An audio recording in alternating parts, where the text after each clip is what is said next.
Wait, where's the camera, by the way? You have 3 cameras. Okay. Yeah. All right. You're good.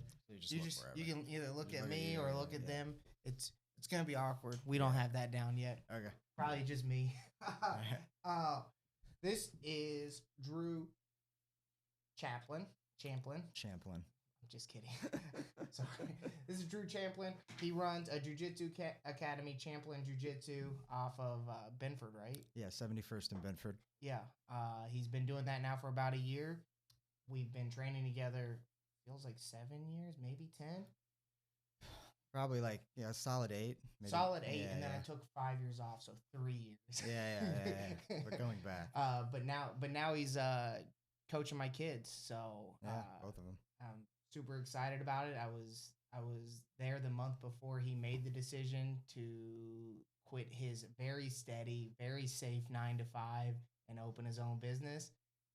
And I was there the night he called me the night he signed the contract. And I think it's a great story. So let's get into it.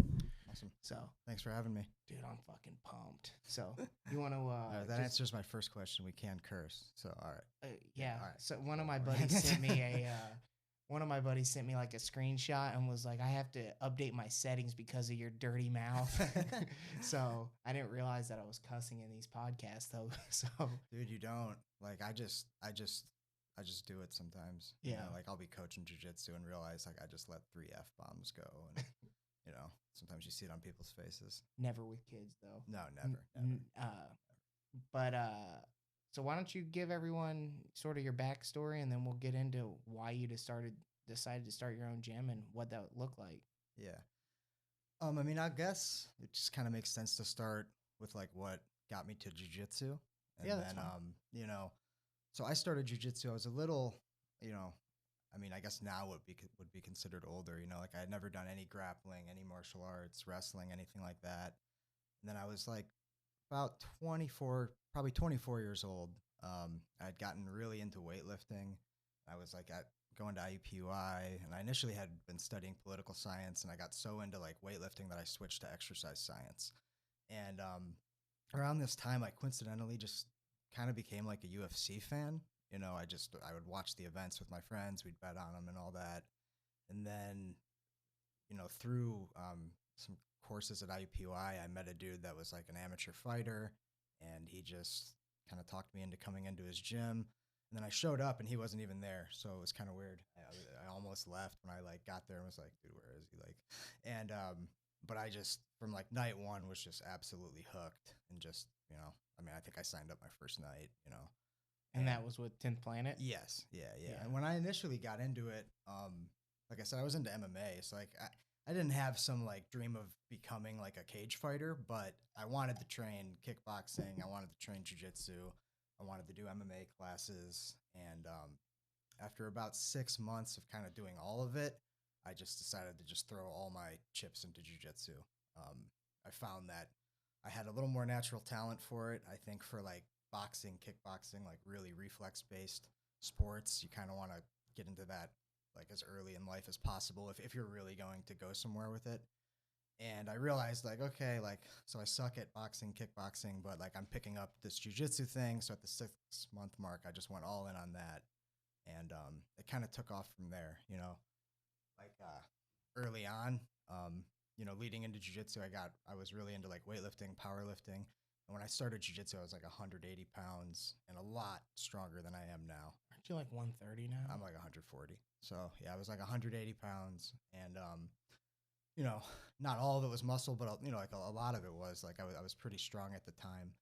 And I got into jiu-jitsu and just started like losing weight, and I realized like I can't sustain like powerlifting 6 days a week with with trying to grapple all the time. And so my first 6 months, it was really painful.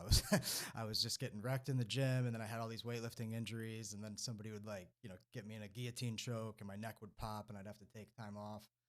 But around that 6-month mark, when I just decided like, okay, like I'm going to cut the weightlifting like in half. I'm going to stop kickboxing altogether, and I'm just going to go all in on jiu-jitsu.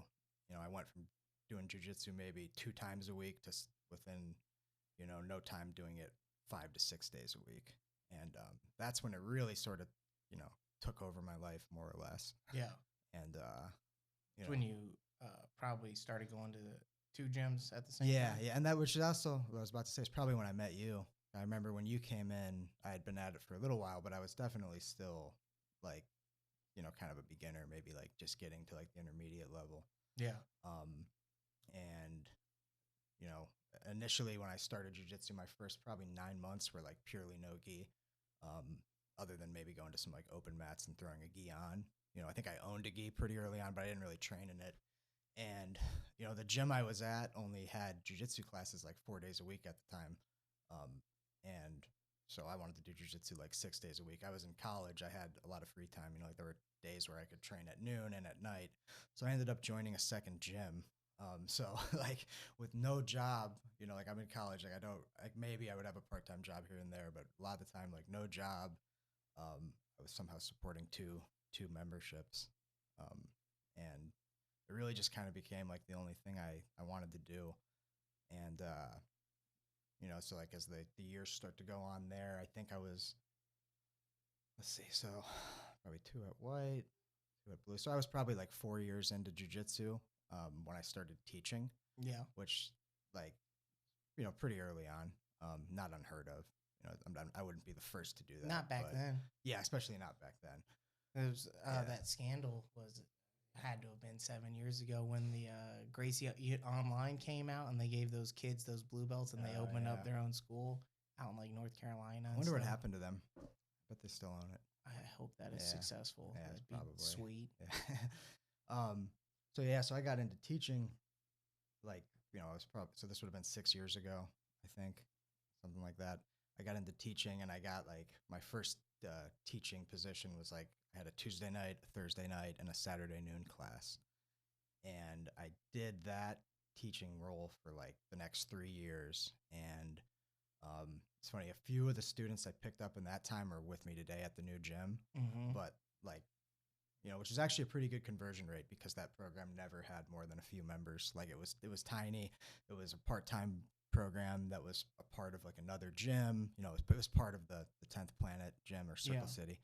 And it was just I was a purple belt teaching it. I think I was like a 4-stripe blue belt getting my purple belt when I started. So I think because of that and because it wasn't like a daily program, like it just wasn't able to take off. But it got me 3 years of teaching experience, and it helped me stay like really, really engaged in jiu-jitsu. And I think that the best part about that gym, it was 10th Planet Indianapolis, which was run by Jay Watkins. He just opened up a new location in Indianapolis. Yeah, downtown. But I think the best part about that was you guys were all so hungry for knowledge. Like every single person there was still not a black belt yet when you were coming up, and they were still just eager to learn. And I think there's something special about that. Yeah. I mean, like I'm happy with like the journey I took. It is kind of funny when I look back and think like, well, like I didn't, like we were like beginners and intermediates really just trying to, figure it out. Watching EddieBravo.com or whatever. Yeah. And then, and really like, like I said, I was like a purple belt teaching. And so I was teaching 3 days a week. Mm-hmm. And then probably 3 other days a week, I was either like, I was probably at an open mat one day, and then maybe I'd catch 2 classes, on 2 other days where I would actually be a student. But from like the 4-year mark and on, I taught the majority of the classes that I was in, right?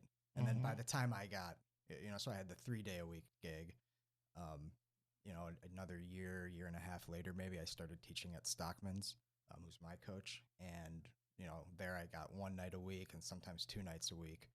So before I got my brown belt, I was pretty much the teacher in the vast majority of the sessions that I was in. Okay. So it's kind of like, it's different like a little bit of a different upbringing, I guess. Like I wasn't always in the student role. Yeah. But so that pushed, I had to find a way to learn. It's a lot. So Stockman's really good too. Yeah. Like really, really good. Yeah. Like super good. Yeah, no doubt. I've never. Yeah, I don't think I've ever won yeah. a round or a minute against him. It makes me like really happy to see somebody that's 49 years old and that can still just beat so much ass. Because I'm 36, so I plan on doing this past that age. And so whenever I always root for like the older guys who can still jump into open mats and just tear people up. You know, Yeah. like I'm like, okay, like that's the guy I want to be, right? Yeah. You know, while the business is going good, I don't foresee an early retirement. That would, yeah. You'd have to have a really good financial advisor. Yeah. Do you foresee? At what point in time in your journey did you go that full-time job? That was a really good job. Oh, okay. So, man, so when I started jiu-jitsu, I was in college, and then you know, like what happened was, like I said, I started training like 6 days a week. Yeah. And then, you know, I was in college for exercise science, so I was kind of on track to be like a strength coach or a personal trainer. Yep. And the new strength coach, the new personal trainer, like they coach the shitty hours, right? Like they got a coach at 7 p.m. every night. You know, you're working with whether it's people getting in shape or it's high school athletes, whatever. You know, they're all their hours are during like prime time jujitsu hours. So I was having this like crisis, you know, in my head as like a senior in college where I'm just like, oh my God, like I'm gonna graduate and then I'm not gonna be able to train every day. I'm gonna have to go like work, like how am I gonna make this happen? And I kind of just got like super lucky, and I had been working part-time like in the summers and on like winter break and stuff for this company in Westfield. It was a manufacturing company. They made seat belts basically. And I had a part-time job in their quality lab, just like pushing buttons, you know, like there was no real long-term, you know, outlook in it. It was just like a sweet part-time job. And like the week I graduated college, and I'm like freaking out thinking like, oh my God, I gotta like go find a job. I'm not gonna be able to train. Like the week I graduated college, they offered me a full-time salaried position in the office. So not doing anything related to exercise science, but it was 9 to 5, and I could be off in time to do jujitsu like every day, right? And then that was my only thought going into that job was like, oh my God, I can train every day.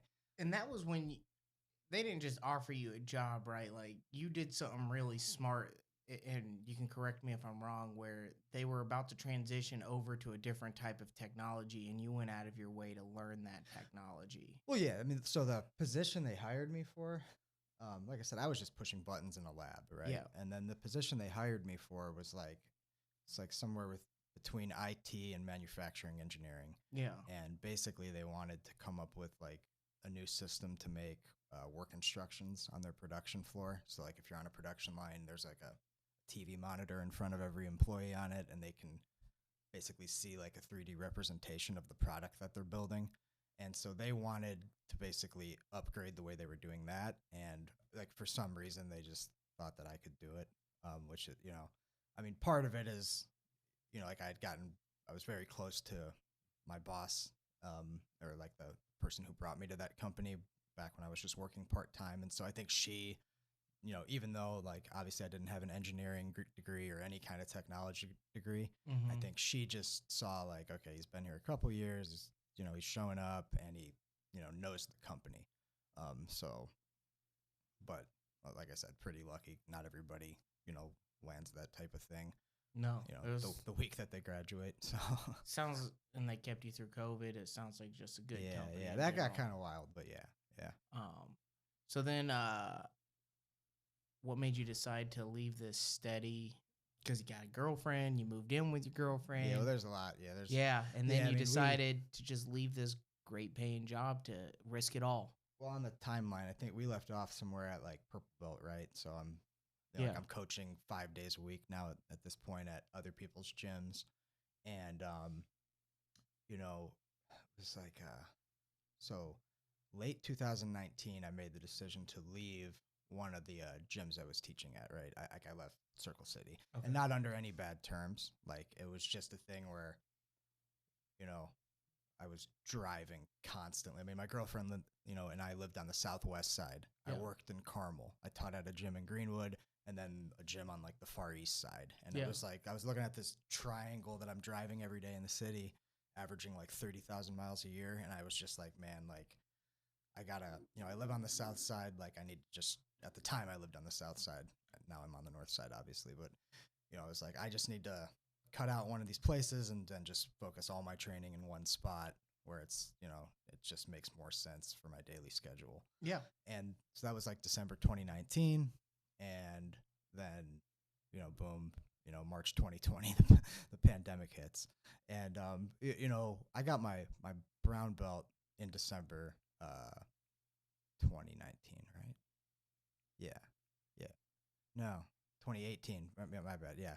So by the time the pandemic hit, I was a pretty seasoned brown belt, right? I'd been a brown belt for a year and a half at least. And trying to think here.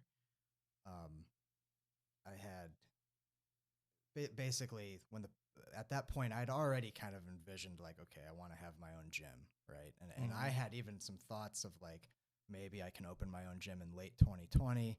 I might still be a brown belt when I open it, but like, I think I can just get a head start and go then, right? I had no idea how I was going to finance it and all that. We'll get to that later, I'm sure. Yeah. But like, the pandemic hit and it was like, oh shit, like I don't know if I'm ever going to get to open a gym, in Indiana, it wasn't so bad, but I think it was like 2.5 months that pretty much like all gyms and fitness facilities were ordered to be shut down. But obviously we made it through that. The gyms reopened, I think in like June 2020. And I got back to teaching and, training every day. I never really stopped training through the pandemic. I just put mats in my house and just had people come over. But, the gyms reopened. Did you guys roll with masks on? No. No, but dude, early on we were crazy about it. As a card-carrying Democrat, that surprises me. Yeah, dude. Yeah, no, I would. Dude, I would. It was funny, man. Like the first couple months of it, when people would come over, I would like contact trace them. I'd be like, all right, so like, where have you been in the last week? How many people do you come? I was just like so freaking paranoid about it. I mean, because I think everybody was. I don't care what you think about it now. You were probably a little freaked out in April 2020, right? At least I was. When billionaires are shutting down money making ventures, I'm paying attention. Yeah, for sure. Yeah. So, but then it's funny, like when things reopened, how quick we were all just like, oh, screw it. Like just everybody training with everybody. Yeah. But so, everything reopened and, that's around the time I got the job at the UFC gym. Okay. Right. It's funny. They actually interviewed me in February 2020. Like I didn't seek them out. They just like randomly found me. February 2020, I go in for an interview. They're telling me they're opening this gym, but it's, probably 6 months out. The pandemic hits. And then I just like completely forget that interview ever happened. And then in the summer of 2020, like right after everything reopened, they hit me up again and they're like, are you still interested? And, I saw it as like an opportunity to teach a lot and to get paid for it. And my outlook was like, well, I'm going to be on the mat, 6 days a week, 10 sessions a week, no matter what. I might as well be getting paid for them if I can. And so then I accepted that job and, I did that in conjunction with the desk job for another full year until September 2021 when I officially signed the lease on my place. Let's go. Yeah. And then I left. So I signed the lease like September 21st, 2021, something like that. And I think I put in a 3 weeks notice at both of my jobs, the desk job and the UFC gym on like the same day, right? It was like October 8th. So now I'm on a full year now of self-employment. Let's go. Yeah, that's exciting. Yeah. In fact, it's funny. So a year ago this week, the construction on my gym had like just finished. The walls were painted, fixed up the bathroom. The gym was all complete. The only thing we didn't have were the mats because of shipping delays. Like we weren't scheduled to get the mats till December. So I think it was like November 7th, November 10th of last year. We just were like, fuck it. And we brought all of our home mats into the gym and just like threw them on the floor, and just a dozen of us trained for like a month before the gym could even open. So that's awesome. Yeah, it's like exactly a year ago. That's super cool. And now you have the best looking mats in Indiana. I'm trying to keep them that way. Is white pretty hard to maintain? Yeah. Yeah, yeah, dude. Like, it's funny because like early on, I mean, multiple people told me like, don't do white mats, you're crazy. But I just really wanted the white and black, and then early on, like you get like, you get your first stain, the first time a rash guard bleeds some ink onto the floor, or like the first time, you know, like whatever, like a kid's got hair dye and you see a blotch and then you're just like scrubbing and scrubbing and it won't come out. And you just, dude, like I lost my mind so many times in the first few months over mat stains. Now it's like I've learned that, okay, over time, pretty much everything you can pretty much clean everything over time. And, you know, it, I'm dealing with it much better now than like the first 6 months. I like really kind of questioned my decision there. Yeah. But it looks so good in pictures. It looks fantastic. You can't even see those hair stains. So, that's awesome. That's awesome. So, when you made that decision to start your own gym, because we had spoke and you were at UFC in the desk job, and you had sort of mentioned when we were eating at that macaroni bar that you wanted that you wanted to eat. That you wanted to start your own gym, and you were thinking about it, and then I would say 6 months later, it was, hey, I'm signing this lease. Let's go. Yeah, man. I remember when we met that day, I had already like decided. Like, this is gonna happen. It's just when and where. You said that. Thing, You said that. Yeah. Because I was asking, I was like, Drew, why are you training at that UFC gym? Why don't you just open your own place? Just like saving money, man. Yeah. Like. So what did that look like? Like, what was your marker, the push that made you decide to go sign the lease? So, like, I knew I wanted to do this for so long, like, that I started saving money for this. Mm-hmm. Like, I mean, obviously, you should be saving money anyway, right? But, like, I started saving money, like, explicitly for this purpose. Like, it might have been dumb, whatever, but, like, I didn't put, like, money into my 401k. I wasn't, like, planning for, like, anything but, like, I'm going to open a jiu-jitsu gym someday, right? And back in like 2020, when I first thought about doing it, my plan was like, okay, I have money that I can survive on, and then I'm going to have to borrow money from somebody to open this gym, right? And I started lining up potential people, and like I had people that would have given it to me, so I'm pretty sure they would have. And then the pandemic happens. I start working at UFC gym, and another benefit to the pandemic for me was just like, whether it was some months working at home, whatever, like my personal expenses like shrunk quite a bit. Like I was just, I'm obviously when you're driving around working all day, you're spending money on dumb shit. But I just noticed like in 2020, like I started saving money a lot faster. And so, you fast forward like another year and a half or whatever, I just got to a point where I was like, okay, I think I have enough to buy mats, to do a build out, and then to pay my bills until I can break even and start making something, And then if we're being honest, my girlfriend got some raises at work too. That just you got a good girl. I mean, like I just was like, okay, worst comes to worst, like she's got us. Well, and we had that was a real conversation you and I had on the phone at one point in time when we were breaking it down, and I asked, I was like, so what, I was like, what do you got? How many students do you have to break even? And you gave me that number, and I was like, what happened? So what's your run? And then you gave me that number, and I think you said it was like through February. Like you had like a good amount of run saved up. And I said, what happens if you don't get that? And you're like, my girl's a good girl. I think we'll be okay. I mean, like, for the record, I wouldn't have felt comfortable like being like, can you bail me out? But at that point, I think, I envisioned it as like, okay, worst comes to worst. If I need more money, I already have like these friends who have told me that they would invest in it for like super low interest rate or whatever. Yeah. And so I was like, okay, worst comes to worst, like I can go to these people. Obviously, that would have sucked because that would have been I blew through all my money and now I'm going into other people's. But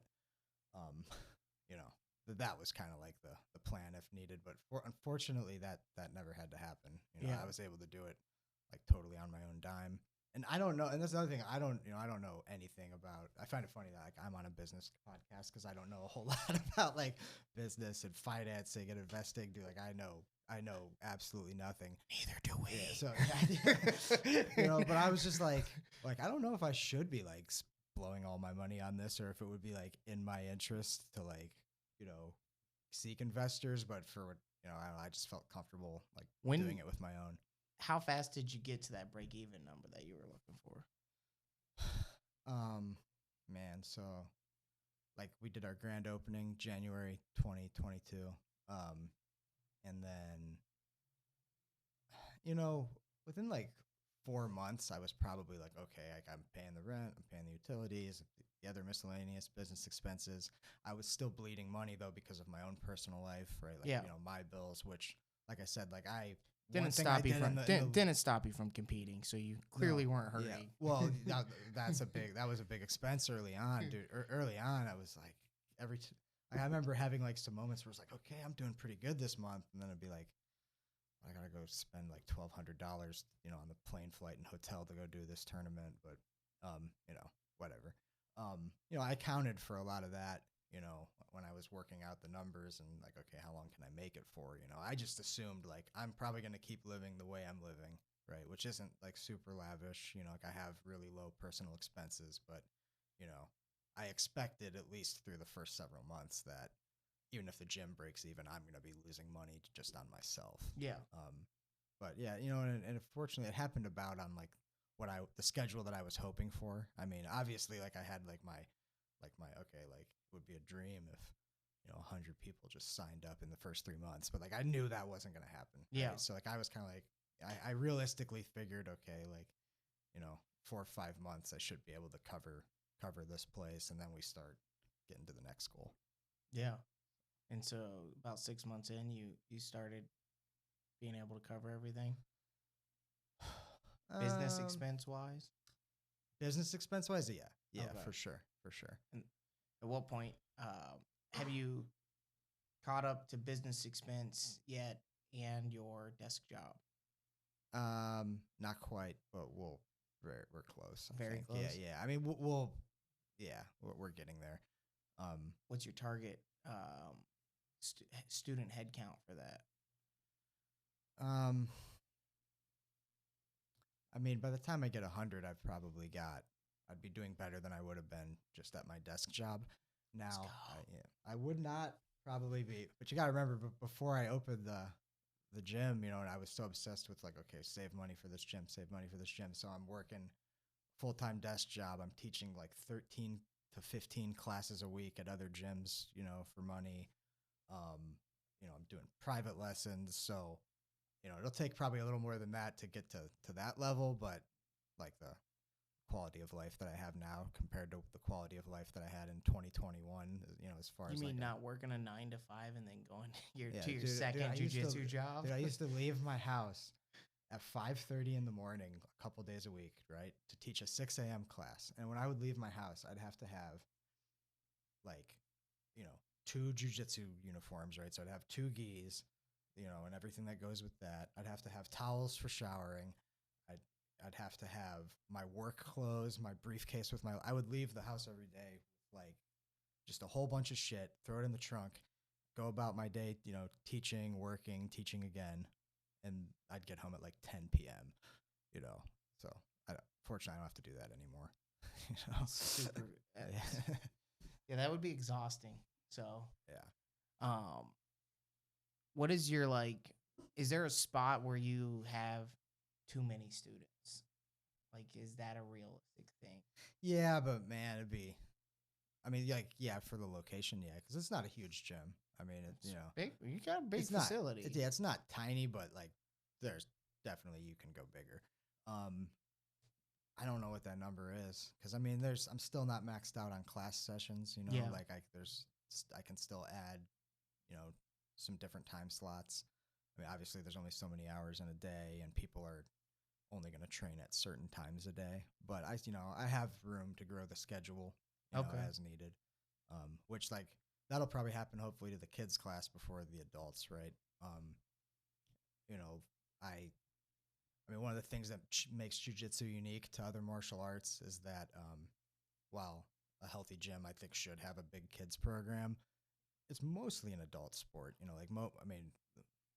I have more adult members than youth members, right? They might be different out in like California, but there's more adults than kids. So the schedule reflects that, right? We have adult classes 7 days a week, in a lot of cases 2 times a day. Kids right now, we're only doing 2 days a week with some pop-up open mats, at off hours.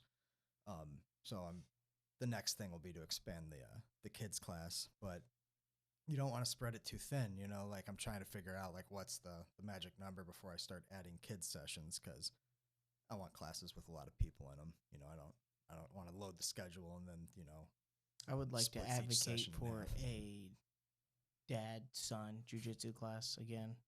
So, Yeah. just throwing that out there. I don't know.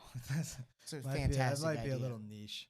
It's Maybe fantastic I'd feel idea. different if I Are there had- no? if I Are had a there kid. no? Am I the only dad in that class? No, the tall guy that you think Yeah. you said is a purple belt. Yeah, like Will, blue belt. Yeah. Yeah. Yeah, But like other than you and him, at the moment, yeah, I think so. See, look I at need that. dads, You add man, that, you 'cause- just pop up. Just Yeah. pop up an extra 10 students. Well, dads are like free assistant coaches, Yeah. so I need dads, for sure. If you let us put geese on a roll with our kids, it'd be great. Yeah. I could slap him in line when he starts acting up. Yeah, for sure. I don't hit my kids. I'd beat his kids for him. I'm getting canceled. Eventually, it's gonna happen. Yeah. So what did the total build cost you, if you don't mind me asking? Okay. Let me think here.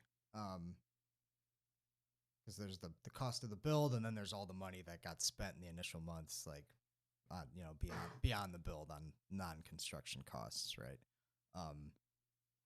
Like maintaining your own life during the build out. Yeah, that doesn't so count. So I know I know how much money I had. I would say probably maybe 40,000. I mean, but what's in there is I didn't spend $40,000 on construction, right? That's construction, that's mats, that's miscellaneous like electrical work, like a little, Rent. Well, the way commercial leases work. You will for have those- to explain this to me, because Yeah. I just Yeah, pay. this is probably different. Yeah, I pay $800, so Yeah. I've never signed a commercial lease. Yeah, no, there's some negotiation on those. So because I talked to business owners that were like, "Holy shit, you got this done fast!" It was like blink and then you were open. And I'm like, I felt like it took forever, but building out a jiu-jitsu gym is probably more simple than building out a lot of other brick and mortar businesses, right? We just got to knock walls down, paint things, and put mats in. But so because of that, delay between signing a lease and doing construction and then actually opening for business, when you sign a commercial lease, like you're not paying rent your first few months, or at least you shouldn't be.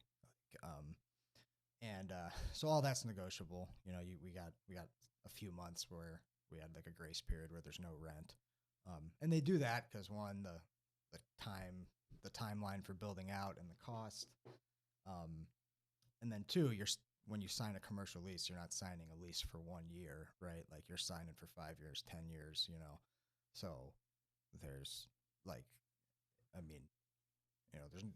they can get away with not billing you on day one, if that makes sense. Yeah, absolutely. So, now all that'll affect probably what they want to charge you for rent, though. Like, let's say they offer you 3 months rent free, and your rent's $2,000.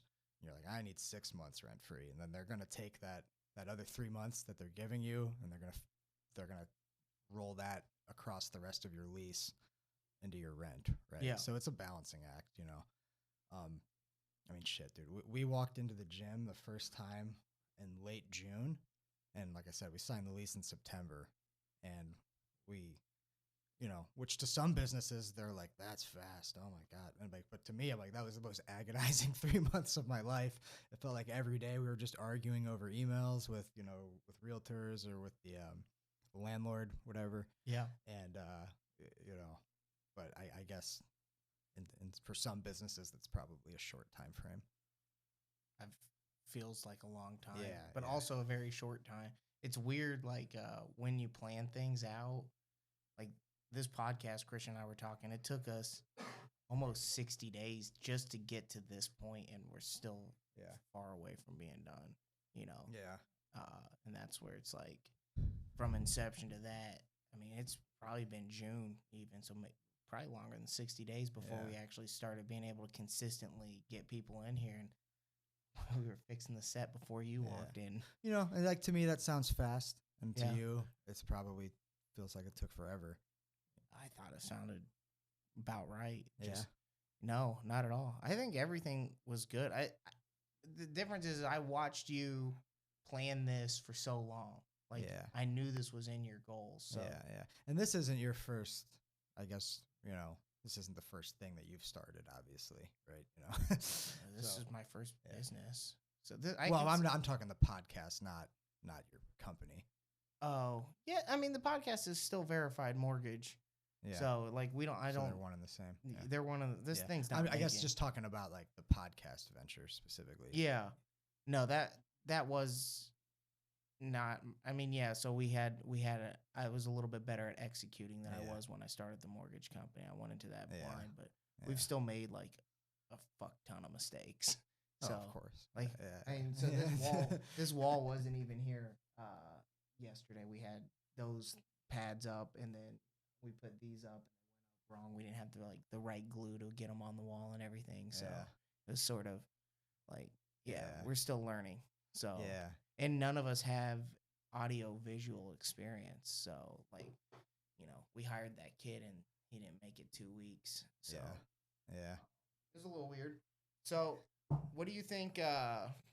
What do you think's next for Champlin Jiu-Jitsu? Like, how do you grow? How do you market? Is that sort of what you're working on, getting better at, or? Yeah, I mean, you know, I haven't tried a whole lot of I haven't done anything like drastically new in the marketing realm yet, just because it's what I've been doing has been working, and to me, it's like been at a rate that I'm happy with. Do you market at all? Yeah, for sure. Oh, for sure. Yeah. What do you do? Yeah, Google advertising. Yeah. You know, I really haven't dabbled with like social media advertising yet. I don't know that I will or not. I keep hearing very conflicting, you know, do's and like do it or don't do it opinions. So I haven't really gotten into that yet. I did try a couple other things that were just kind of like shots in the dark. Like, hey, maybe this lands something, maybe it doesn't. Like, whether it's like sponsoring some, you know, as like a business sponsor at some charity thing, or, you know, I wasted $400 on Yelp that, you know, I'll never get back.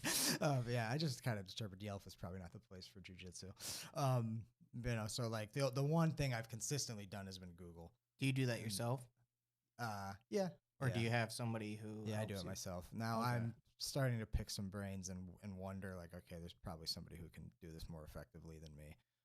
But it's also so expensive to hire those guys. Yeah, hire somebody who's good and not like just taking easy money. Yeah, exactly.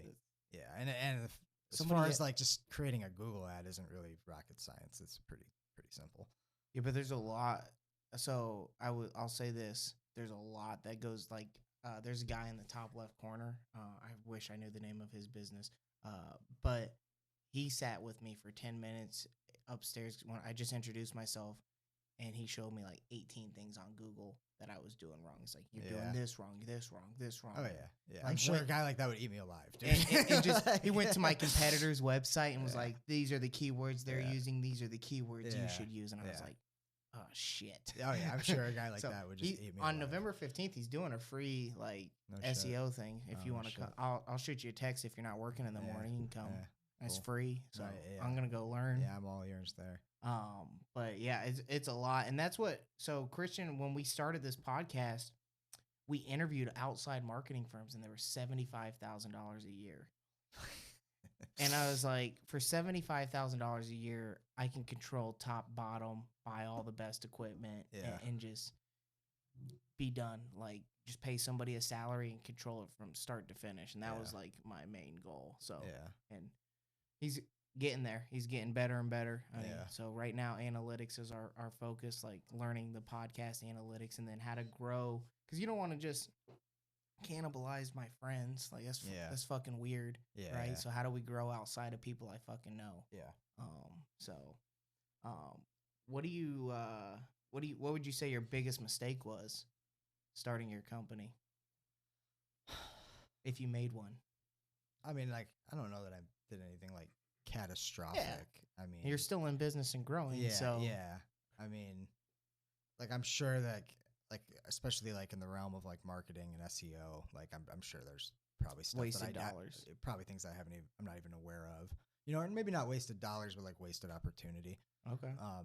You know, because like I said, I don't spend like a fortune on that stuff because I don't know what I'm freaking doing, and I'm the kind of personality like you saw it, how long it took me to like open a gym. So for me to decide like, okay, this is the new course of action, we're switching gears to this, like it takes me a while to get there. Yeah. Probably a lot longer than it would take you to get. Like you're more, I think, of a let's do it type of dude. You know, like if I think that's pretty obvious. My bad. Yeah, yeah. And you're not wrong. Yeah, so yeah.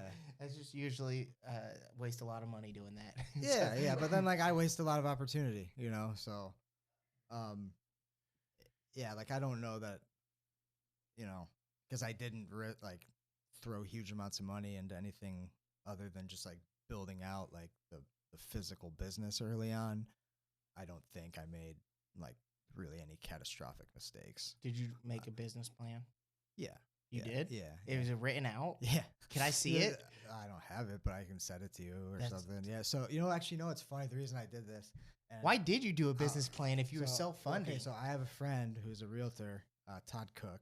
Okay. Or I probably, when you were getting started, I might have thrown you his name. The Greenwood guy? Yeah, the Greenwood. Yeah. He never sent me along. The Greenwood Don. But so anyway, he was like kind of like a business mentor to me getting started here, and he just like I told him like, all right, man, I'm doing it.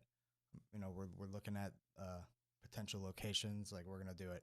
And he was just like, I want a 5-year business plan, and I want quarterly goals through all this, blah, you know. And he just gave me like, I want to see all this from you. So I was just like, all right, fuck it. And went home, typed it up like a homework assignment, and then sent it to him. And then he gave me feedback. And was it legit feedback? Yeah. I mean, he told me like, I mean, it was funny. He was like, I actually think like you're probably not being aggressive enough, and you know, which with me, go figure. That's probably like the expected. But then like literally still to this day, like I just texted him 2 days ago with like an update. You know, like still to this day, I kind of, you know, these are the numbers. Like this is what I'm doing for marketing. These are the expenses. Blah blah blah. And you know, I get feedback from him, and it's funny. He like remembers like you know, in the business plan, we had like revenue goals, member goals, and he remembers like those numbers. So he's like, are we to, you know, are you to 60 yet? You know, or when are you going to hit 100, you know? So it's, yeah. So 3 months, Todd. Yeah, 3 months. Yeah. So I did do a business plan. That's awesome. Yeah, so did you hit everything that was in your business plan? Yes and no. I mean, like we're not, I mean, we're like technically not even a year into the grand opening. Like, will I hit the 1-year member goal? I would have hit my goal. I will fall somewhere between probably my goal and his goal, you know, because he was like, you should push for this, basically. If like, you knew how to aim Google higher. SEO, you might hit Yeah, for sure. Yeah. You know, aim higher. But yeah, I mean, like largely we're pretty on track. Dude, that's awesome. You know, it was weird because I've done a business plan for this. I felt like I was faking it. Yeah. Like it was like, how the hell am I supposed to know this stuff? Oh yeah. Like I was like, hopefully this is what we do.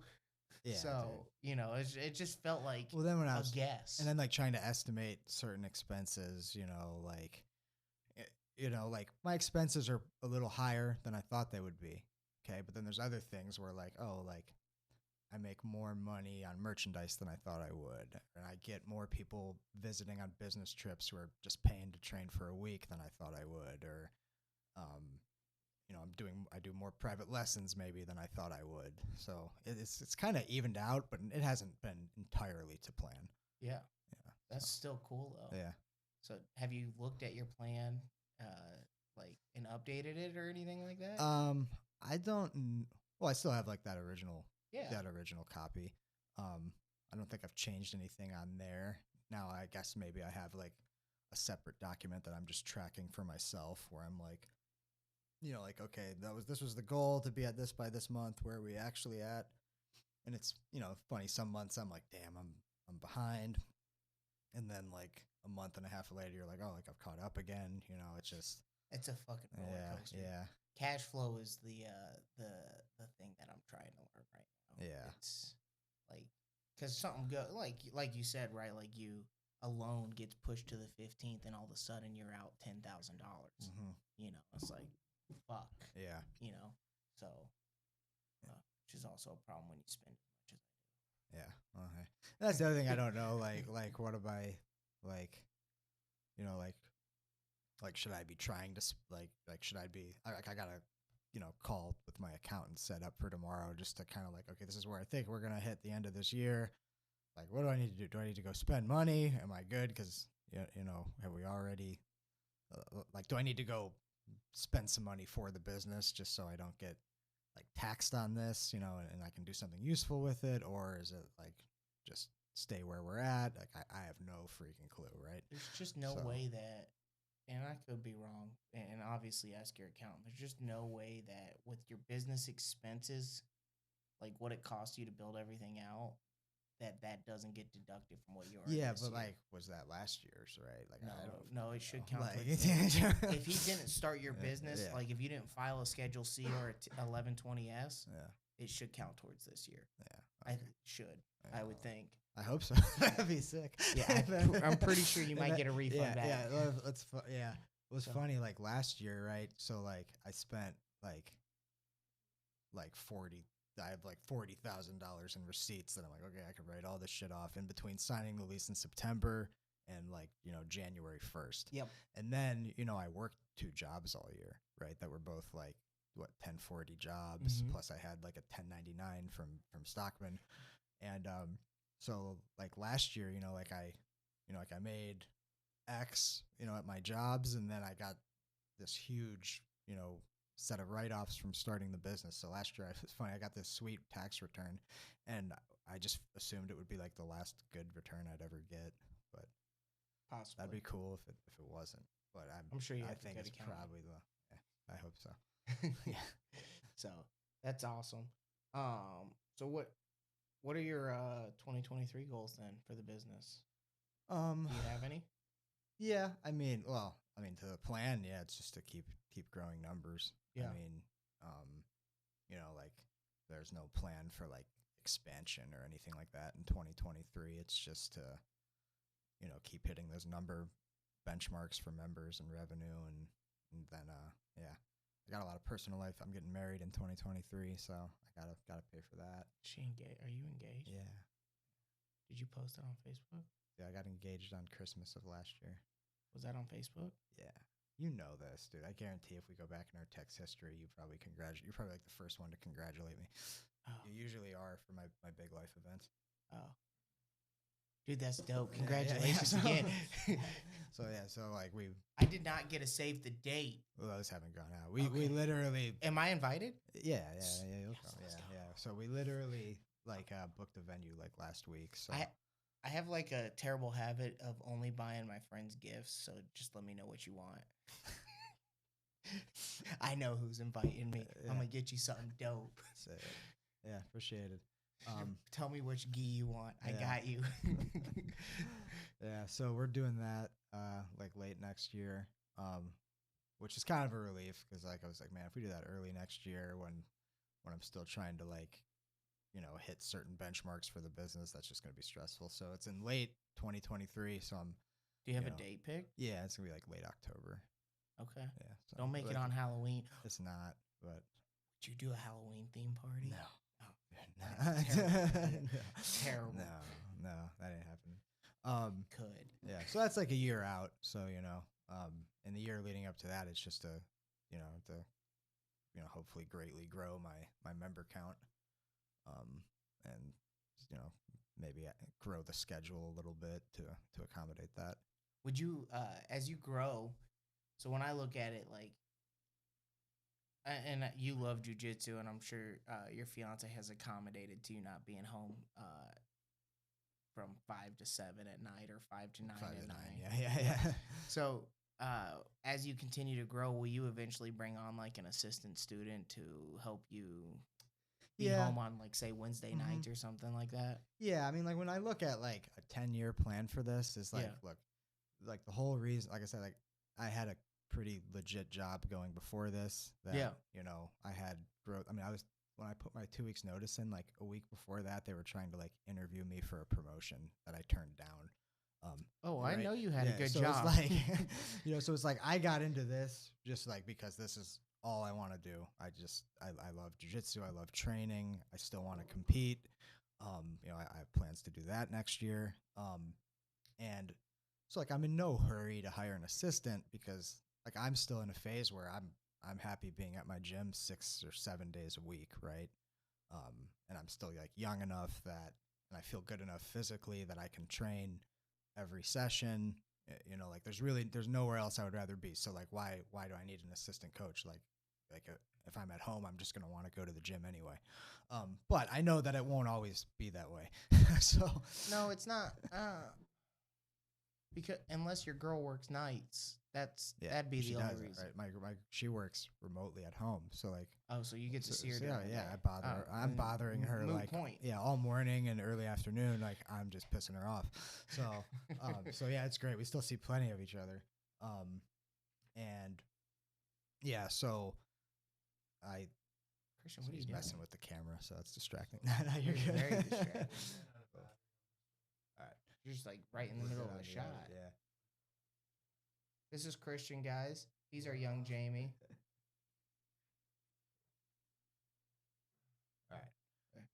All right. So yeah, like eventually, like the plan will be to have assistants or like an assistant or assistants.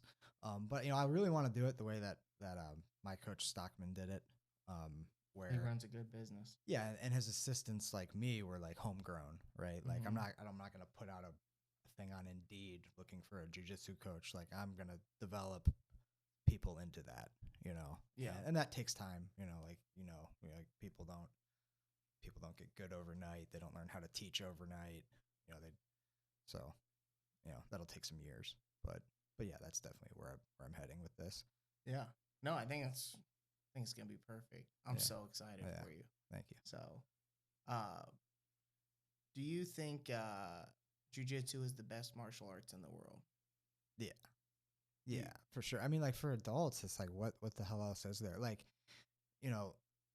every state in the country, you got people who've been doing jiu-jitsu for years, in some places obviously more than others. But like how many adults do you know who've done like Krav Maga for years and are like just addicted to Krav Maga? It's like there's nobody, right? Like how many adults do you know that are doing Krav Taekwondo? Maga is a real martial art?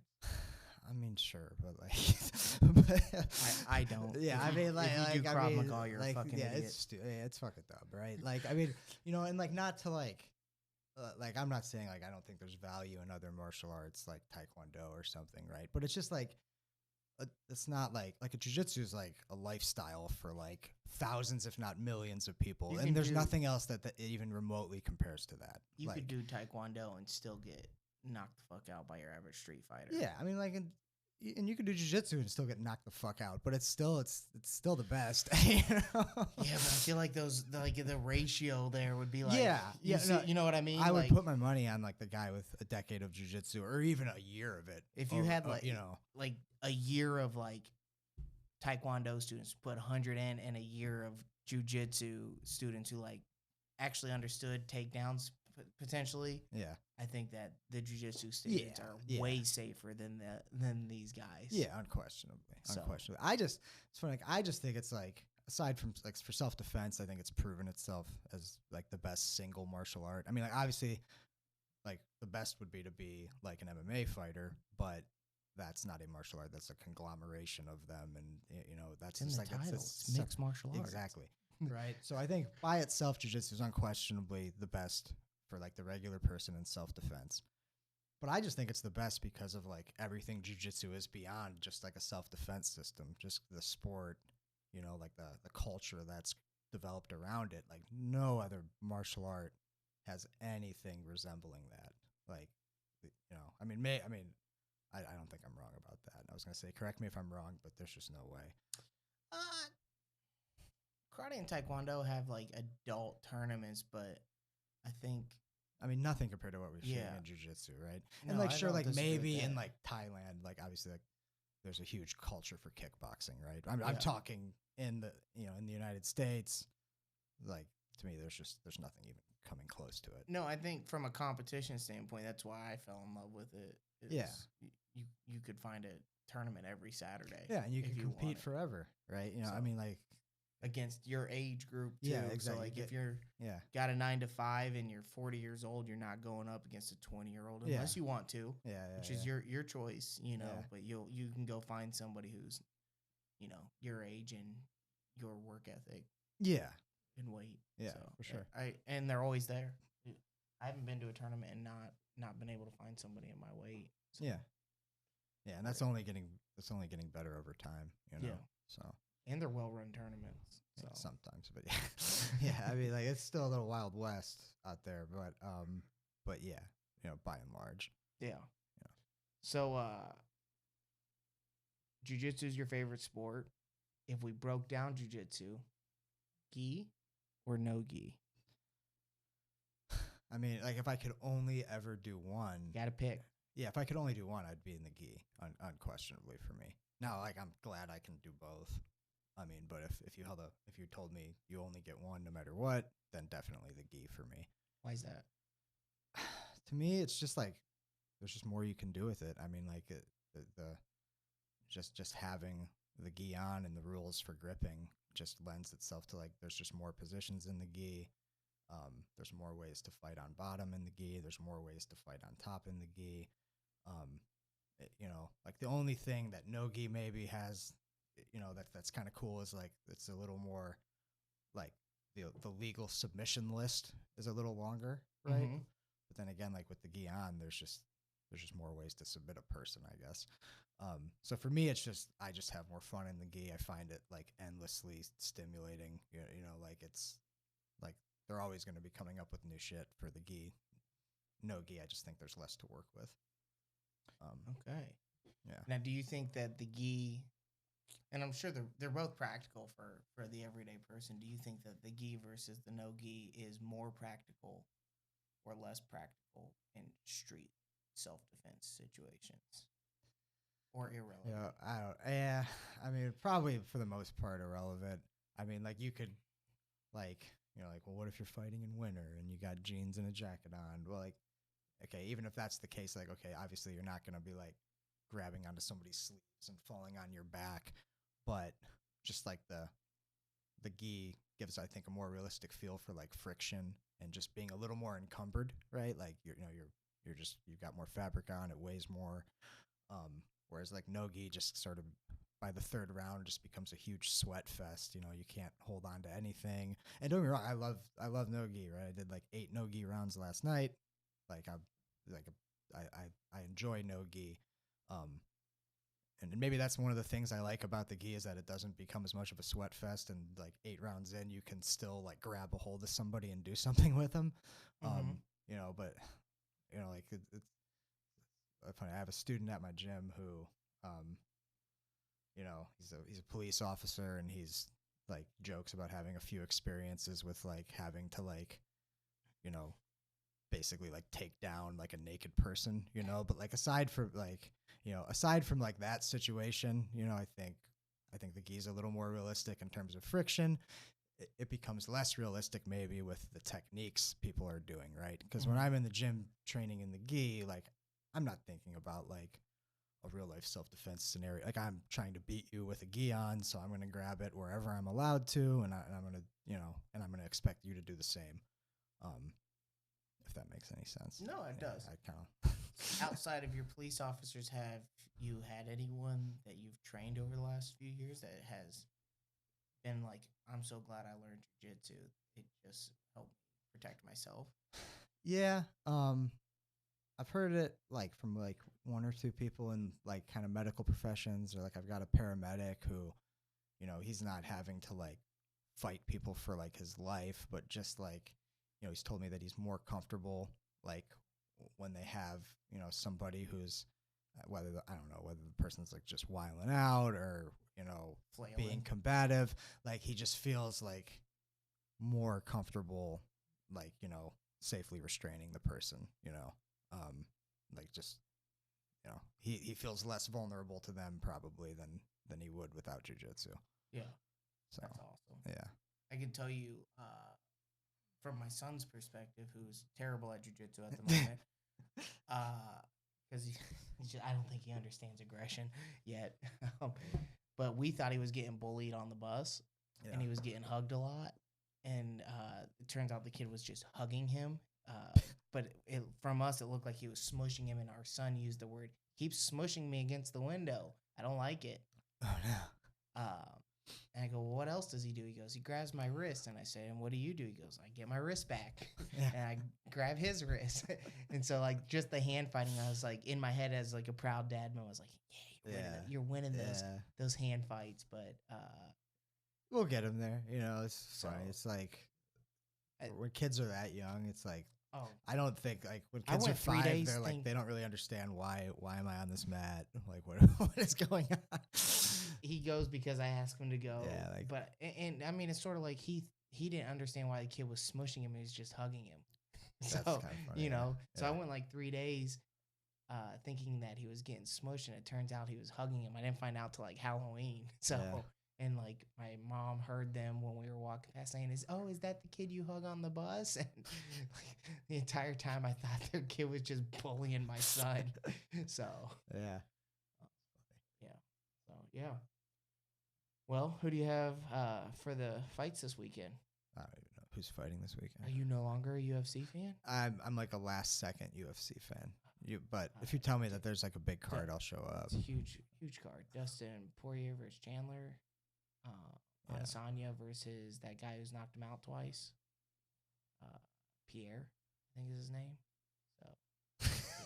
So decent card. Yeah. I mean, like that's one thing. Like I watch, but like, man, like if you asked me to pick fights now, which is funny because that's like what got big betting on UFC is kind of what got me into jiu-jitsu. But if you asked me to do it now, like never. Yeah, it'd be a disaster. Dude, I still probably watch a card every month. I was 1-6 last weekend, so I still don't like. I thought I knew, and I was like, the only one I got right was Sean O'Malley, and everyone was saying he robbed the other guys.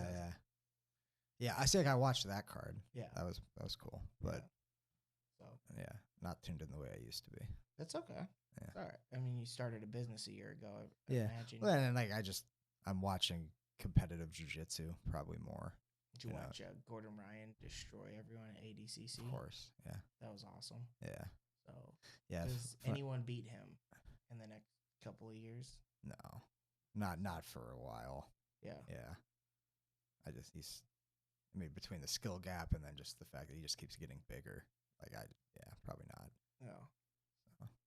That who's the young kid? Is it Cade? Yeah, Cade and Ty, the Rutola brothers. Yeah. Yeah, that kid. There's 2 of them? Yeah, I don't know if they're twins or I think they're twins. Yeah, they're twins. Only one of them won though, right? Only one of them even was in ADC. Yeah. Didn't he win? Dude, I might be wrong. They might have both been. Yeah, the one with the afro, Cade, like with the big hair. Yeah, he won.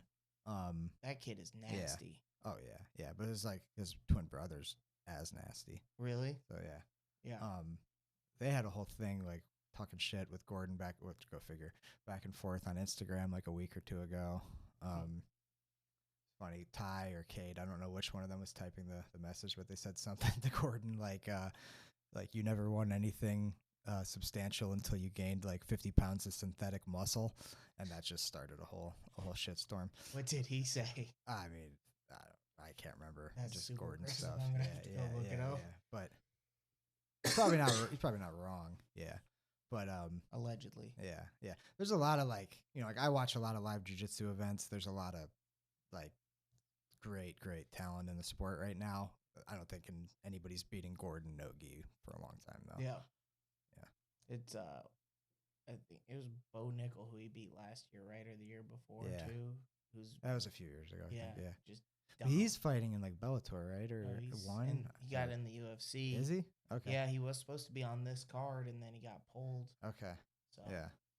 But yeah, that was a mollywop in there too. Yeah. So. Oh yeah. That was like a like just like a publicity stunt style match. You know, I would like to see more of those. I like freak shows, so I'm in. yeah. Oh, I mean, they make for like highlight reels usually. Like when a skill gap is like that wide, you know, it's makes for I would like you to know, see good somebody finishes. closer to Gordon's weight that's an elite wrestler face Gordon, because Yeah. there was a 50-pound Yeah, difference. yeah. And I mean, like I don't know who Yeah. that would even be. Yeah. You So know. I think that would be cool. So, well, you got anything else, man? So, plug the gym, say where it's at real quick. So Champlin Jiu-Jitsu Academy. It's at 71st and Binford. Did you have it on him? Yeah. All right. Yeah, I don't know what camera I'm looking at. But But it's at this one right here. All right, cool. It's at 71st and Binford.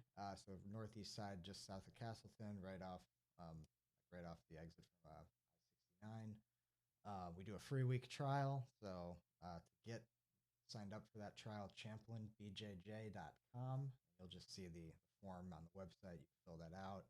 I will be in touch with you. So, and then Instagram at Champlin Jiu-Jitsu. If you want to check out the gym, see some highlights, people in it, training, all that. Great guy, good friend of mine, and better at jiu-jitsu than most people in the state of Indiana. So you should give him a shot.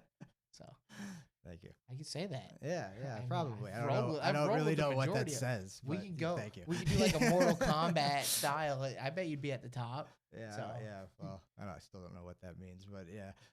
That you're better at jiu-jitsu than a lot of Okay. people Okay, in Indiana. Yeah. in Indiana. Which that's is the fine. market that matters. I mean, they're not gonna They're not gonna have the Meow Brothers teach them. No, no, we already know. Jiu-jitsu. We already know I'm not better than them. And they do steroids. So, anywho, good times. So, allegedly do steroids, but good times. Do you? That's it for us, right? I got a couple questions. Oh, shit, forgot about that.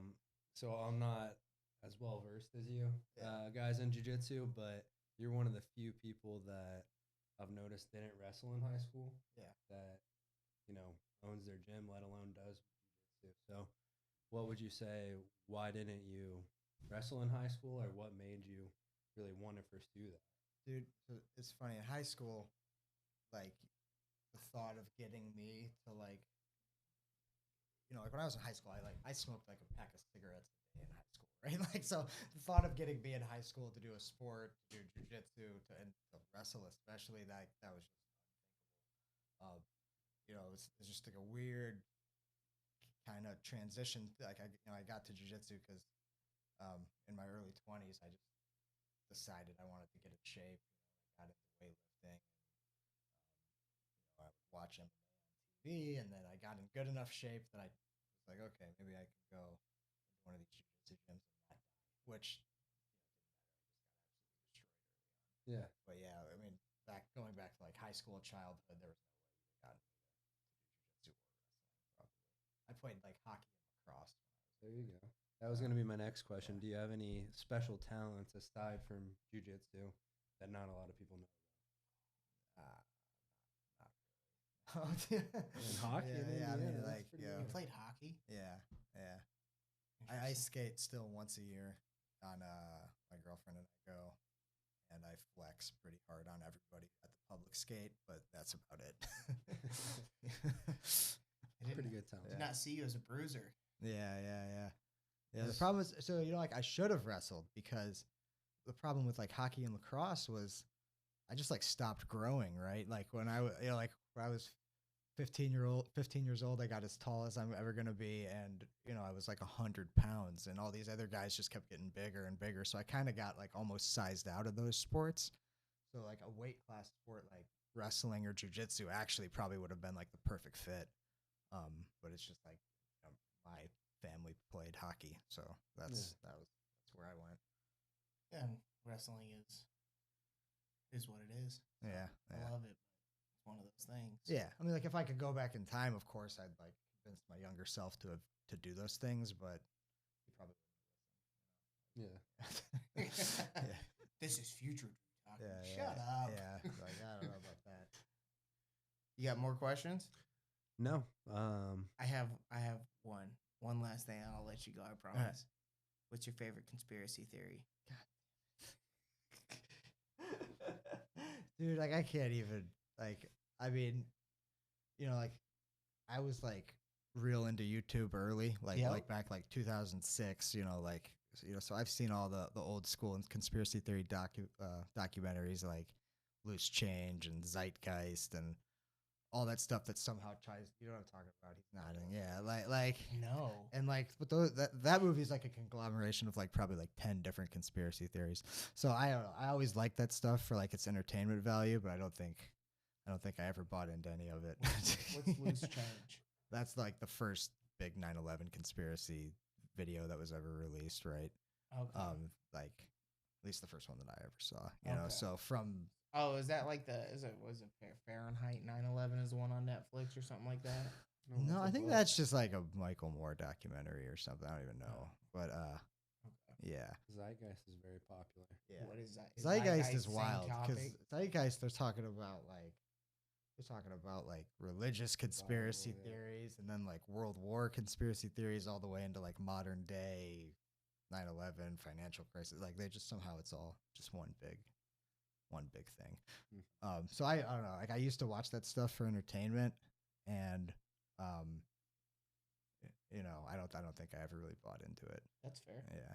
I mean, Yeah. they're conspiracy Yeah. theories. You're not supposed to buy into them, Yeah. but they're still fun to look into. Yeah. At times. Look into it. Yeah. So Zeitgeist. Yep. I'll look that one up. I do not endorse that movie. It's a bunch of fucking nonsense. Got it. No, Yeah. I'm not saying you endorse anything. Yeah. I'm just looking in. Yeah. I'm just learning. So it's something that I can YouTube real quick Yeah. and be done with it. So Yeah. like the Avril Lavigne one where Avril Lavigne isn't Avril Lavigne. She died in a car wreck, and that what we have is her stunt double. So it's pretty deep. And- So And Avril Lavigne's stunt double is still like just carrying on. pretending to be Avril But, Lavigne. like, does Avril Lavigne tour anymore? Or Yes. Do Yeah. really? She came back. Okay. Yeah. I Yeah, there's a whole thing because she just like redid her photo shoot. Like you know how it's popular to like do your old picture Yeah, from 10 yeah, years. She yeah. just did that, but she blew the entire pose, Uh, and so now the conspiracy theory's back. yeah, there's a lot of money in the Avril Lavigne market, so got to keep that train rolling. I feel like there was at the peak of Avril I'm Lavigne. joking. There's yeah. So it's a good theory. You should look it up. Okay. So Look into all it. right, yeah. So we're good here. Sweet. Yeah. Thanks for coming in. Definitely. Thank you for having I me. think it was one of our best podcasts so far. So props to you guys. Let's go. I'm gonna stop recording.